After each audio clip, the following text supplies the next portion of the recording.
Okay, I gotta compete and I gotta get better. And that actually, unfortunately, harmed my mindset. Right. I have to beat everybody at their own game. It doesn't work. Collaboration over competition. As soon as I figured that out, everything changed. But basically, there is a passage in the Bible that says, give and it shall be given unto you, pressed down, shaken together, running over. Meaning like whatever you mete out will be come back to you tenfold. It's a win for the client because they're just looking for somebody to solve their problem. They're not looking for you. Nobody cares about you. They care about getting their problem solved. Some of the anxiety that we are experiencing, we medicate it too quickly and not find out what is the root cause of what's actually driving it.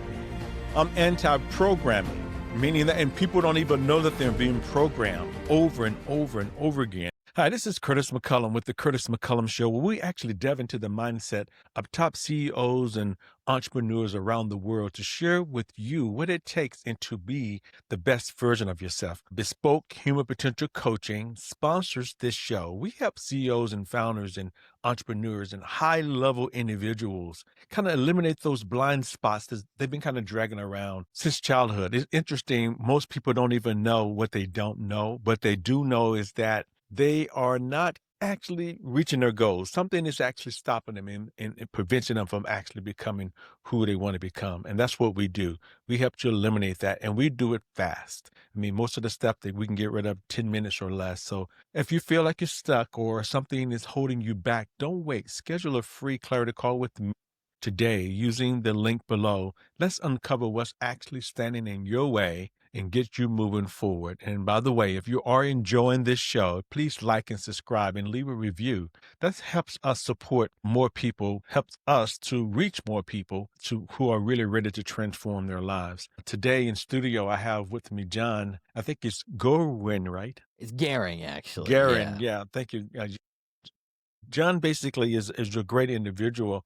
And I really learned to appreciate him and what he does and what he stands for. He's the guy who helps individuals find their voice, and he's a professional voiceover. And so he does podcasts, he does all these things. But today we want to talk a little bit about what he does and how he does it. But at the same time, we want to talk about his journey on how did he become who he is today. So Jon, welcome to the show, man. Thanks, Curtis. I love what you're doing with the podcast and what you're doing with your coaching and helping people break through some of these barriers. So I'm excited to dive into my journey and talk with you about it and maybe help some people today. Yeah, I appreciate that, man. One of the things I've learned, Jon, is over the years, I personally had some blind spots, I had my journey and I've been doing this, not this, but I've been on this journey now for about 40 years. Yeah, I know. You maybe think I'm 4 or 5. I started 4 or 5, but I've been doing this for a long time. On this success journey for a long time, and I've had the ups and the downs and the crazy turnarounds and the failures and the heartbreaks and all those things. But I've gotten a lot of learnings from them.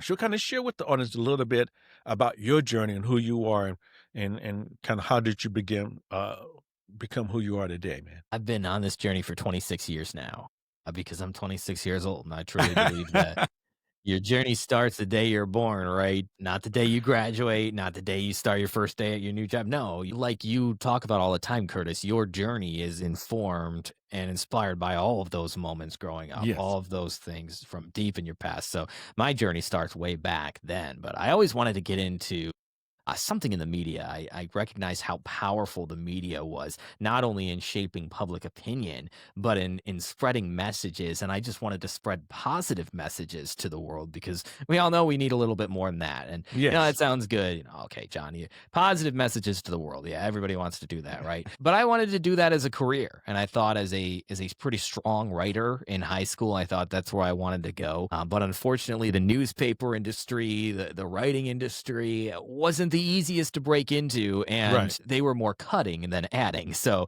I decided to go into the other industry that was cutting, radio, because why not, right? And so I really fell in love with radio the first day I walked into the college radio station on my college campus, and they have a very robust program there, and it's a phenomenal college radio station. And so walking in there changed my life. It was when I fell in love with being on the air, fell in love with talking into the mic, when I learned things in my personal and professional life. And it's how I got my first job in radio. So that's really where my journey starts. But Curtis, as I'm sure we'll dive into, it doesn't end there. It's how you start. You fall in love with what you do and you want to do it for the rest of your life. And it would be great if we could live happily ever after. But there's twists and turns from there that involve mindset that really made life a challenge, but ultimately very rewarding up to this point. I totally agree with you. And I know, like you said before, I've been on this career journey for about 40 years. But like you said before, I've been on this journey. I love how you put that. I literally been on this journey for about 60 years, going on 61 in a couple of months now. And like you said, all these twists and turns and ups and the downs, all the way from high school to college and all of these things that I experienced.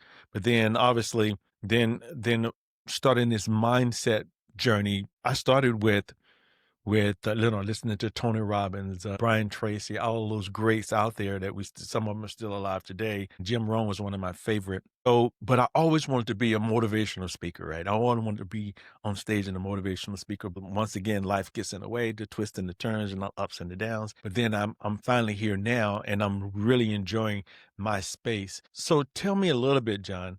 I know you now. Kind of tell them what you do, but some of the challenges that you've kind of experienced coming through this, where you are now, man. Bespoke Human Potential Coaching sponsors this show. Bespoke helps CEOs, founders, and entrepreneurs get rid of those blind spots that they've been carrying around since childhood. So if you're stuck and have some blocks, click the link below for your clarity call or scan the QR code if you're on video. Let's get rid of those blinds. Now back to the interview. Well, to pick up, I started in full-time radio out of college because it was a great opportunity. But what I found very quickly is that a lot of the radio industry was shrinking. There were a lot of layoffs across the industry. Unfortunately, I didn't become one of those layoffs. I kind of beat them to the punch because I said, you know what? I don't want to age out of this industry. I don't want to become another statistic. iHeartMedia laid off about 2,000 people in early 2020, before the pandemic. That wasn't even the pandemic, right? So then they laid off more, and layoffs continue to this day. So I decided, I didn't want to be part of that. So I exited radio and started my own business, which I thought, well, people are doing this. People are getting laid off, are doing this, and it's easy. They're doing voiceover. They're talking into their mic. They're in their sweatpants. Maybe not even in their sweatpants. I don't know if we have to keep this G-rated, but they're doing this, and it's easy. And there's jobs out there for everybody. So that's what I thought, and I started it up, and it was just as easy as I thought, right? No, absolutely not. Absolutely not. It was a challenge. It was brutal, man. And Curtis, it's been, my mindset needed to go through an entire transformation from a scarcity mindset to a growth mindset with the help of the great Carol Dweck to get me to the point I am today. And it's the only reason I'm still in business. Right. So that's one of the things that a lot of people don't understand is that, we say we want to go in business, even for me, and I'm a mindset expert in going into this business is a business, and there's a learning curve that goes along with it. And sometimes you definitely need someone to kind of help you through the journey. So now you said it was easy. So what's some of the actual twists and turns you've actually experienced? Like, okay, I think Mike Tyson says once you get punched in the mouth, that's when you really, when life starts. That's when you learn a lesson. Oh, I'm going to do this or not. So what was that moment where you kind of got punched in the mouth and says, okay, now I got to really get tough in this business? Man, the first time I auditioned for something, I thought, well, I'm great. I'm great at this. I've done so many 30-second commercials, and this one paid $500. So I thought, this is great. 10 minutes of my time for $500. I was invited to audition to it.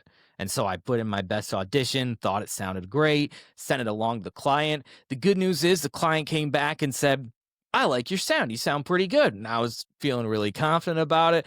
And then the bad news, and this was that moment you just talked about, the punch in the mouth moment, was that the client told me, you're not exactly what I'm looking for. And I've received 160 other auditions that are closer to what I'm looking for. And at that moment, I realized, shoot, this is competitive, man.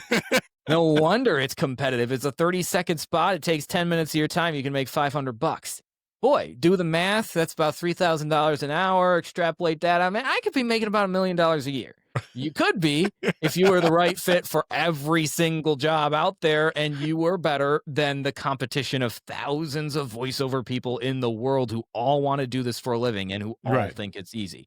So that was that moment where I realized, okay, I got to compete and I got to get better. And that actually, unfortunately, harmed my mindset because instead of being so cocky about everything, which is also a bad mindset, Right. I went to now there's so much scarcity in the world and now I have to beat everybody. I have to be better than everybody. It's just, this is a cutthroat industry, man. Like, here we go. If I want to eat tonight, I got to work my butt off and got to be better than everybody else. So that's a toxic mindset too. And then what you find when you have that mindset in one area of your life, at least what I've found, is that it starts seeping into other areas of your life. So now you're paranoid when you're out in the world for anybody who might be taking something that's yours. And it's all a scarcity mindset. And if not for changing that into a growth mindset, I would be out of business and I'd be back in corporate America. Well, that's the whole idea. What people don't understand, John, is that we move towards our dominant thought, right? I mean, if I would say right now, don't think about a pink elephant sitting on a white picket fence, the first thought that comes to mind is what? A pink elephant sitting on a white picket fence. Why? That's the way the mind works. And what you're actually sharing with the audience is that this reticular in your brain, there's a part of your brain that hones in on what you think about. The reticular activating system in your brain. So now you're thinking about scarcity, even though you think, hey, I don't want to have scarcity, but that's the major thought that's actually on the brain.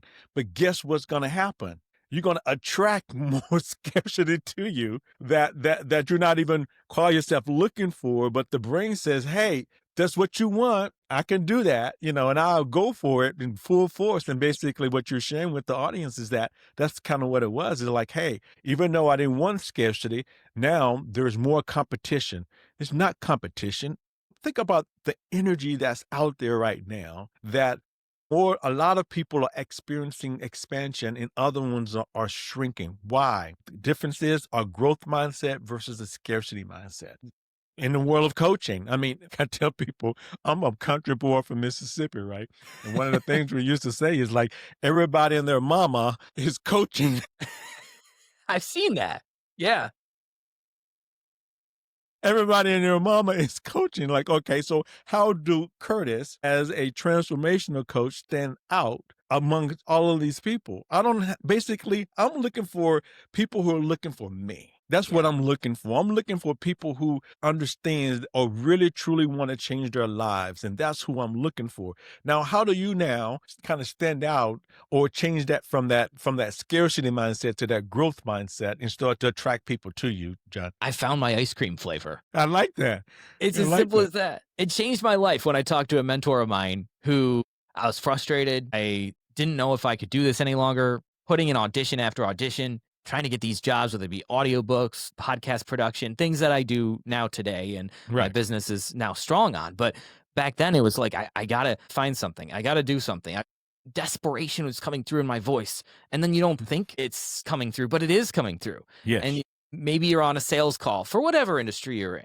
That desperation might be coming through in your voice and you think it's perfectly fine, but nope, it's not. And when you're auditioning for voiceover stuff, the desperation coming through in your voice is really a big problem. So my moment that changed everything was talking to a mentor of mine who I didn't know was a mentor at that point. It was just a guy I connected with and was one of those layoffs from the radio industry, somebody whose journey was parallel to mine in some ways. Okay. And so I thought, wait, am I allowed to talk to these people? I think they're the competition that I'm supposed to be beating and maybe plotting ways to sabotage. I'm not supposed to actually talk to these people. No, that's the biggest lie. Throw that right out right now, right?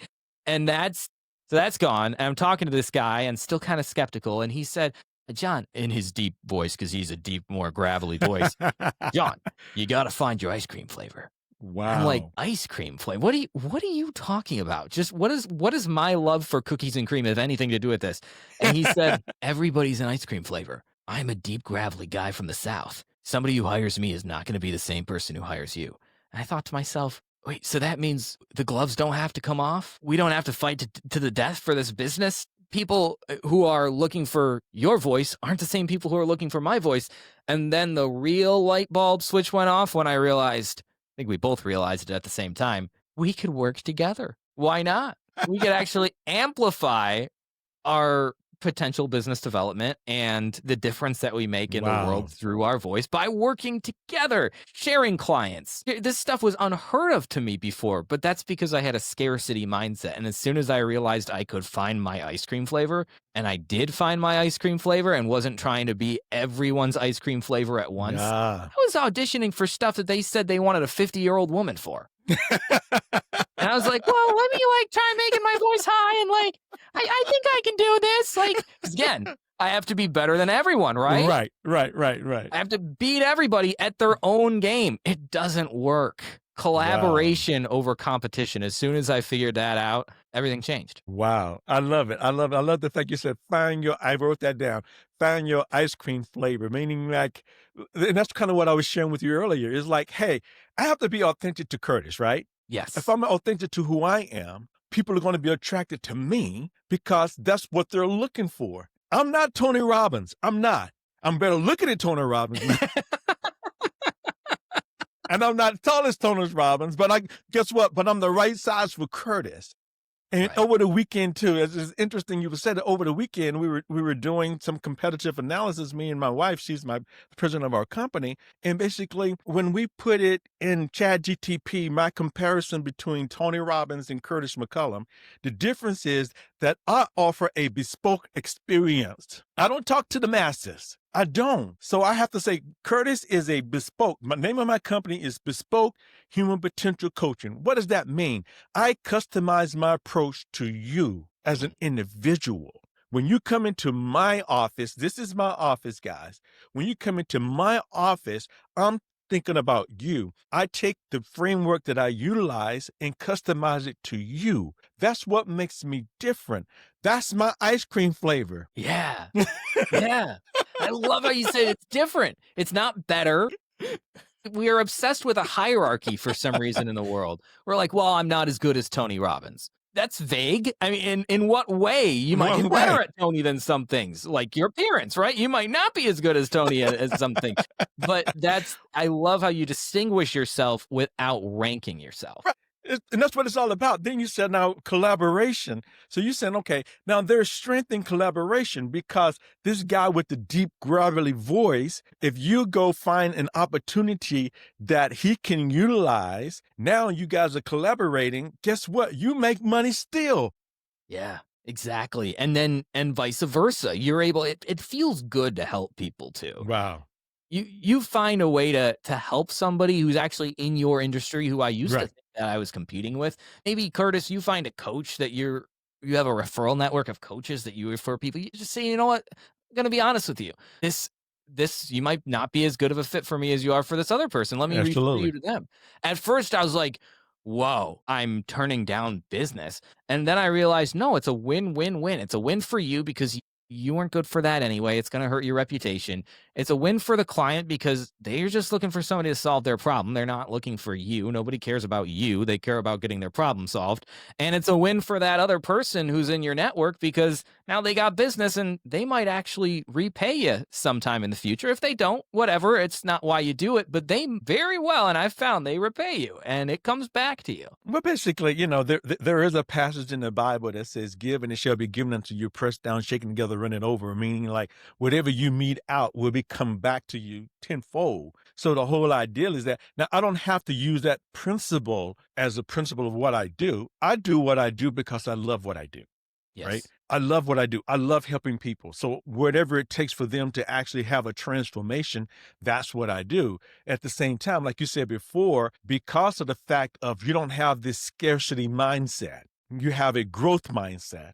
And understanding this is an expanding mindset, that means that if I'm planting seed, if I plant enough seed, and even in someone else's garden, I can reap the fruit from their garden. Yeah. That's powerful, dude. I love that. I love that, man. Everything you're saying, Curtis, is pure gold right now. Wow. Now, one of the challenges that you've experienced is your OCD. Now, how Yes. do you navigate that, man? I mean, that's Bespoke Human Potential Coaching sponsors this show. Bespoke helps CEOs, founders, and entrepreneurs get rid of those blind spots that they've been carrying around since childhood. So if you're stuck and have some blocks, click the link below for your clarity call or scan the QR code if you're on video. Let's get rid of those blind spots. Now back to the interview. That's the question.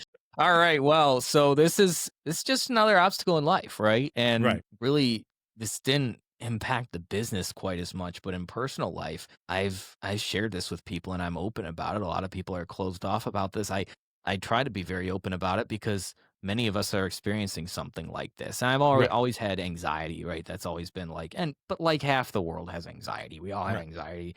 We're all on anxiety meds, anxiety this, anxiety that. It wasn't until I got clarity on the type of anxiety I had through medical attention, which, people have panic attacks, people have, geez, I don't even know, a ton of different generalized anxiety disorder, all these. And I was always just diagnosed with generalized anxiety disorder because, okay, he's just nervous all the time. All right, well, give him a pill and it helps. And it does.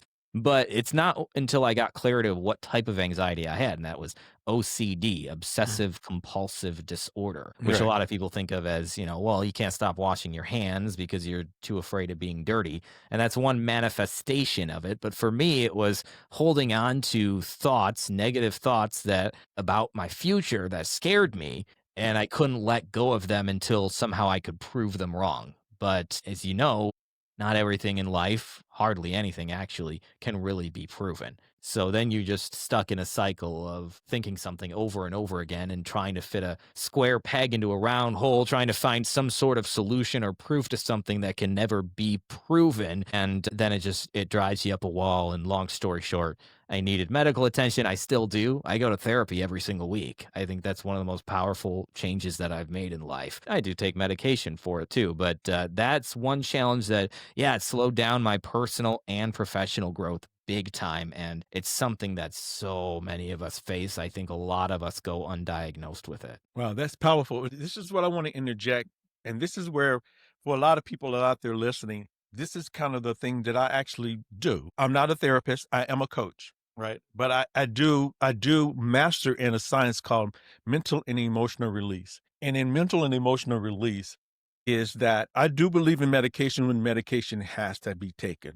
Trust me. I mean, if I'm sick and I need an antibiotic, mine don't work with antibiotic. You need something to fix that. But Yeah. some other time, guys, that some of the anxiety that we are experiencing, we medicate it too quickly and not find out what is the root cause of what's actually driving that behavior. And one of the things that we do here at Bespoke Human Potential Coaching is actually get rid of that, whatever that is, 10 minutes or less most of the time. And then we help you condition that new behavior so that you don't have to take the medication. You don't have to go through that.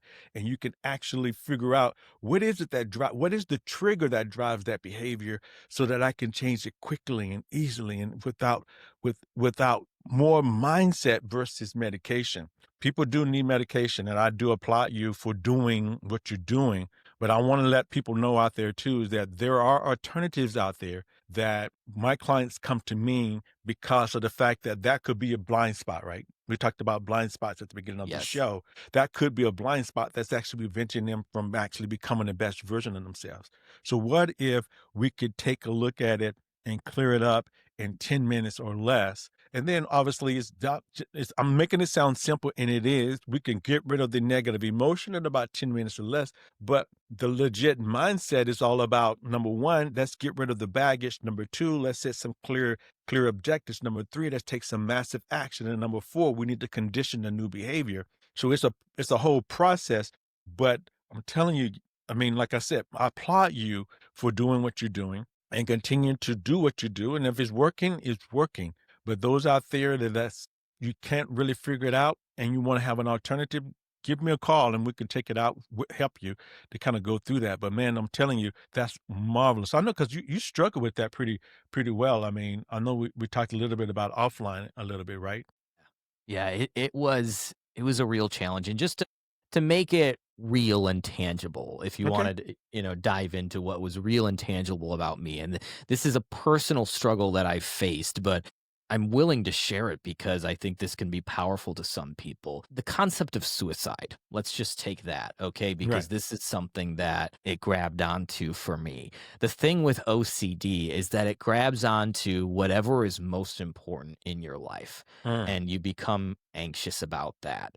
And right after I got married to my beautiful wife, and I was starting to experience some anxiousness again, even though I've struggled with this off and on throughout my entire life. There were a lot of statistics out there, and this is a good thing about mental health, that we're seeing more statistics. We're seeing, mental health issues being demystified. Right. But one of those big statistics that I kept seeing was about suicide, and I kept seeing the correlation between mental health issues, anxiety and depression, and higher suicide rates, which makes sense, right? And that is something that we see. But my brain, my OCD brain, before I realized it was an OCD brain, latched onto this idea that since I struggle with anxiety and some form of depression, therefore I am more likely to commit Wow. suicide. Wow. And what my brain did with that information was then, like you said, it's the reticular activating system again, found every single reason to believe Yeah. that Wow. I was going to commit suicide. And now I notice every single article about people committing suicide. I notice every single statistic. It's all around me and it becomes an Right. obsession. And what do I want to do? Not commit suicide. Right. The most important thing in my life right now is it continuing. It's my wife. It's this house that we just bought. It's Right. the beautiful things in life. And now my mind is telling me that I'm going to kill myself, but I never was. And what I was doing was trying to find ways to prove that I won't kill myself. Well, maybe preventing me from killing myself. Well, maybe if I just put all the knives away, I won't ever want to do that. Maybe Right. I never wanted to do it in the first place.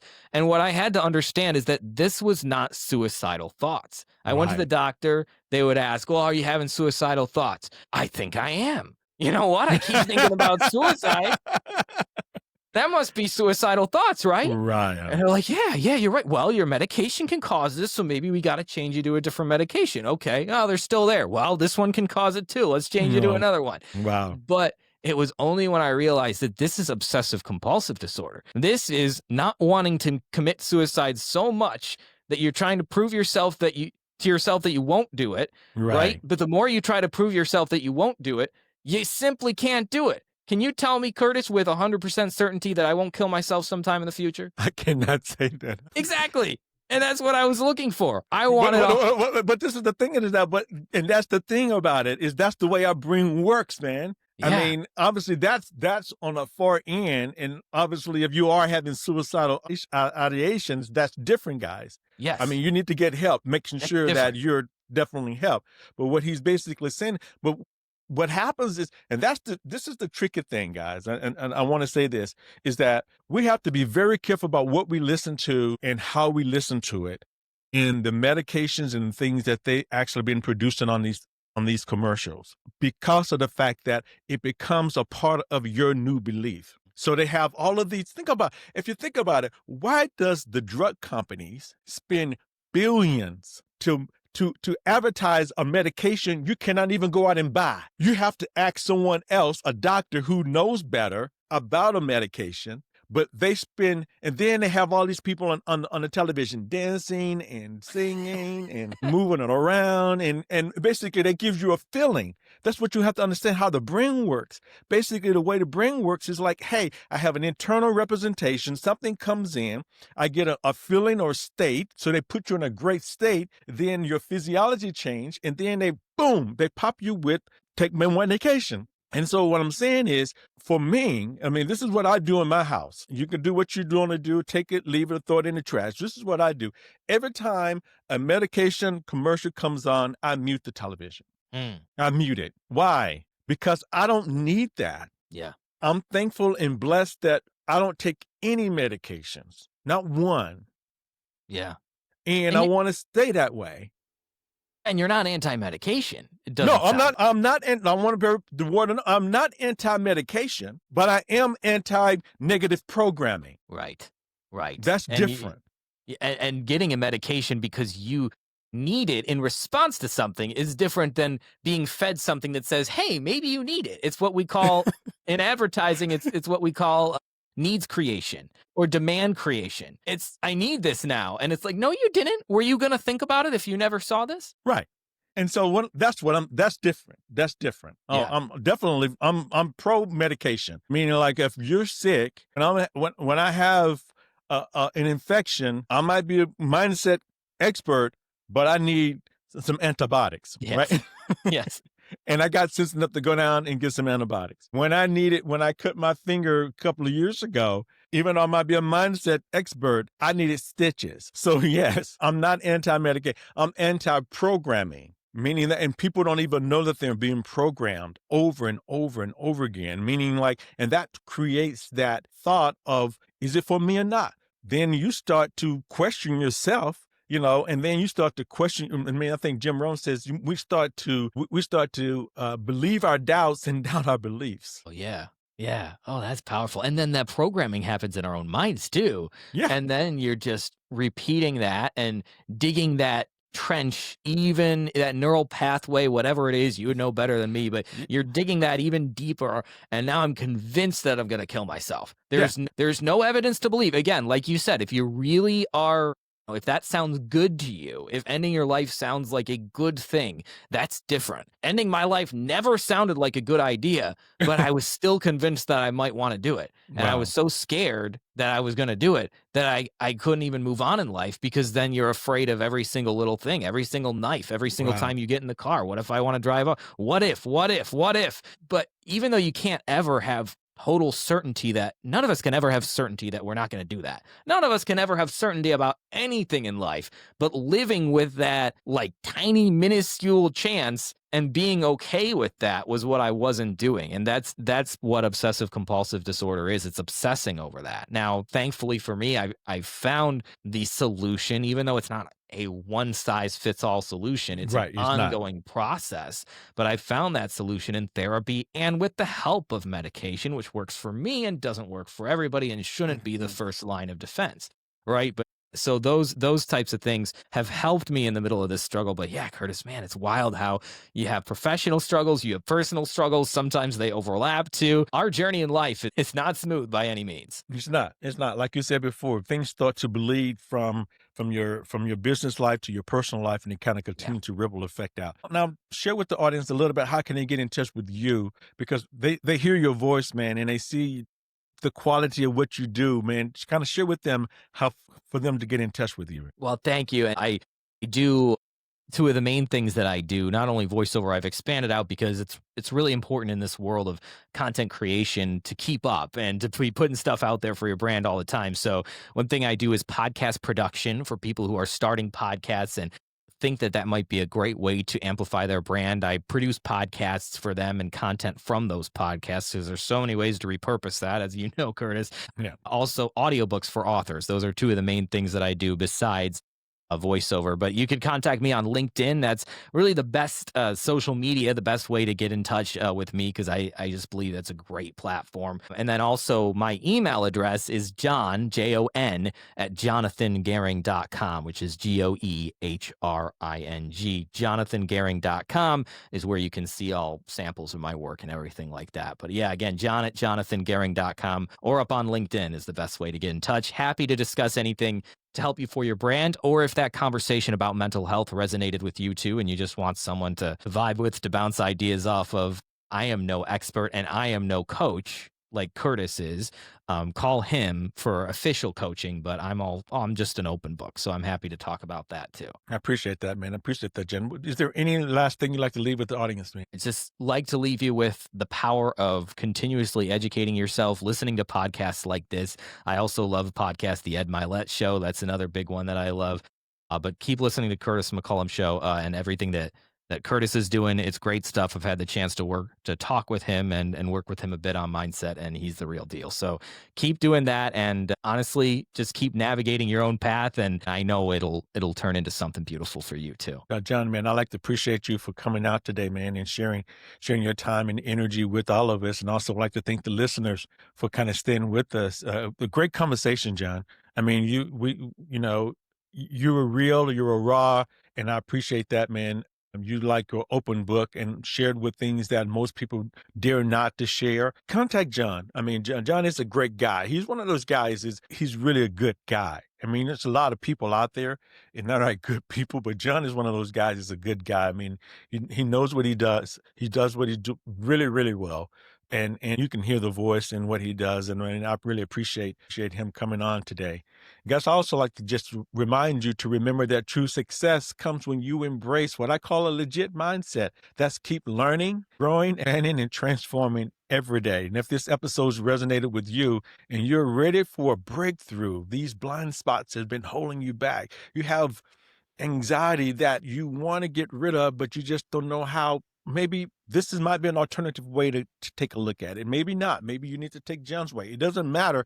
For me, it doesn't matter how you get it done. Just get it done, period. So you can use the link below and schedule a free clarity call with me.